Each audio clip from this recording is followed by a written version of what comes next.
इनमें से सामान्यतः शाकाहारी जीव तो पेड़ पौधे में ही व्यस्त रहते थे और वहीं दूसरी ओर मांसाहारी जीव सिर्फ नियमित मात्रा में ही शिकार किया करते थे। इसके अलावा उनकी रिप्रोडक्शन स्पीड भी इतनी ज्यादा नहीं थी, जिस वजह से उनके शिकार करने की जरूरतें भी जरूरत से ज्यादा नहीं बढ़ी।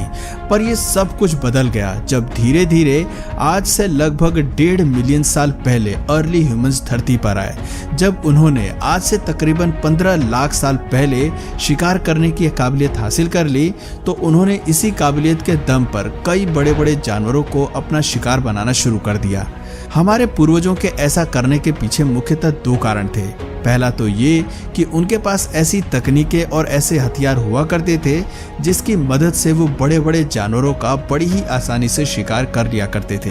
इसके अलावा बार बार किसी एक जानवर का या फिर किसी छोटे जानवर का शिकार करने से अच्छा था कि हमारे पूर्वज एक बार किसी बड़े जीव की हत्या कर ले। इससे न सिर्फ हमारे पूर्वजों की एनर्जी बची, बल्कि उन्हें अपने जीवन की बाकी क्रियाओं के लिए भी समय मिल गया। अब इंसानों की उत्पत्ति के पहले क्या सिनेरियो था कि जितने भी जीव उस समय एग्जिस्ट करते थे वो एक नियमित मात्रा में ही रिप्रोडक्शन की प्रक्रिया को अंजाम दिया करते थे, जिससे कभी भी धरती पर इंस्टेबिलिटी नहीं आई। पर उन्हीं जानवरों के मुकाबले इंसानों ने अपनी जनसंख्या को बहुत ही ज्यादा तेजी से बढ़ाया, जिसकी वजह से न सिर्फ हमारी जनसंख्या में अत्यधिक वृद्धि देखने को मिली, बल्कि हमारी खपत में भी बहुत बड़ा उछाल आया। अब ज्यादा खपत का मतलब ज्यादा खाने का इंतजाम करना, और उस वक्त खाने का इंतजाम सिर्फ जानवरों के मांस के माध्यम से ही किया जा सकता था।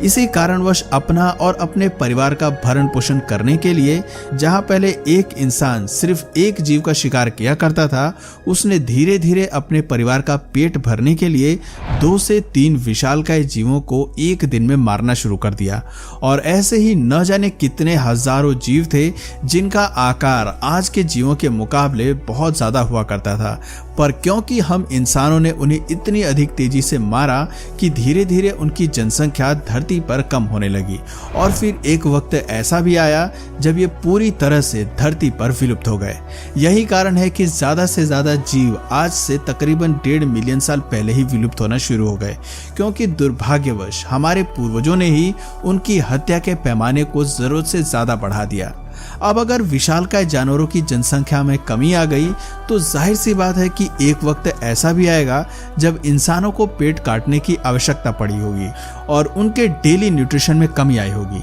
पोषण में कमी का ये असर इंसानों के अलावा जानवरों में भी देखने को मिला, और ये भी एक मुख्य कारण था कि धीरे धीरे जो जानवर पहले विशालकाय हुआ करते थे उनका आकार पहले के मुकाबले अब कम हो गया। उदाहरण के लिए जैसे आज के शेरों के लिए ये अनुमान लगाया जाता है कि वो पहले के जमाने में 2 से 3 फीट या ज्यादा लंबे हुआ करते थे, पर शायद पोषण में आने वाली कमी के कारण धीरे धीरे पीढ़ी दर पीढ़ी उनका आकार कम होता गया, और फिर एक समय ऐसा आया कि वो आज के जितने छोटे बनकर रह गए। हालांकि इंसानों को भी इससे काफी संघर्ष करना पड़ा। एक वक्त तो ऐसा भी आया होगा जब उनके आसपास के सारे जीव लगभग खत्म होते जा रहे थे। ये भी एक ऐसा पल था जब शायद पूरी मानव सभ्यता भूखमरी के कारण खत्म हो सकती थी। लेकिन वो कहा जाता है ना कि आवश्यकता ही आविष्कार की जननी होती है। ऐसा ही कुछ हम इंसानों के केस में भी हुआ। जब हमारे पूर्वजों ने ये देखा कि अब सिर्फ दूसरे जानवरों का मांस खाने के भरोसे उनका जीवन यापन संभव नहीं है,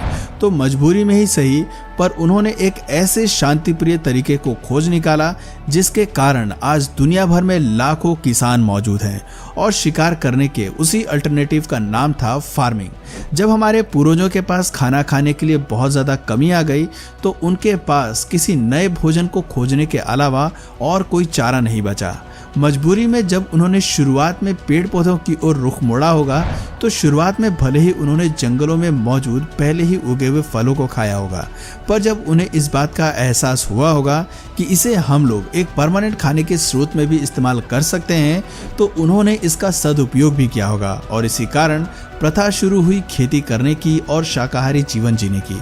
धीरे धीरे ज़्यादा से ज़्यादा लोग शाकाहारी जीवन की ओर अपना रुख मोड़ने लगे और दुनिया भर में खेती करने का और फलों और फूलों के भरोसे अपना जीवन यापन करने का कॉन्सेप्ट काफ़ी ज़ोरों शोरों से फैल गया। समय के साथ साथ ये सभी व्यवहार एक ऐसी आदत में तब्दील हो गई कि धीरे धीरे इंसानों में भी दो तरह के इंसान विभाजित हो गए, एक वो जो शाकाहारी बन गए और दूसरे वो जो मांसाहारी बन गए। इसके अलावा खेती ही वो इकलौता माध्यम था जिसने हम इंसानों को जानवरों की ज़रूरत से रूबरू करवाया, क्योंकि जब इंसानों ने खेती करना शुरू की तभी उन्हें पता चला कि अगर हमें खेती को एक अलग मुकाम पर ले जाना है तो हमें गाय और कुत्तों जैसे जानवरों की बहुत ज़्यादा ज़रूरत पड़ेगी। ऐसा इसलिए क्योंकि जानवरों की मदद से जिस स्तर पर खेती की जा सकती थी वो केवल इंसान के बल पर उस स्तर पर खेती कर पाना असंभव है। बस ऐसे ही धीरे धीरे कुछ बदलाव आते गए, कुछ निर्माण होते गए और देखते ही देखते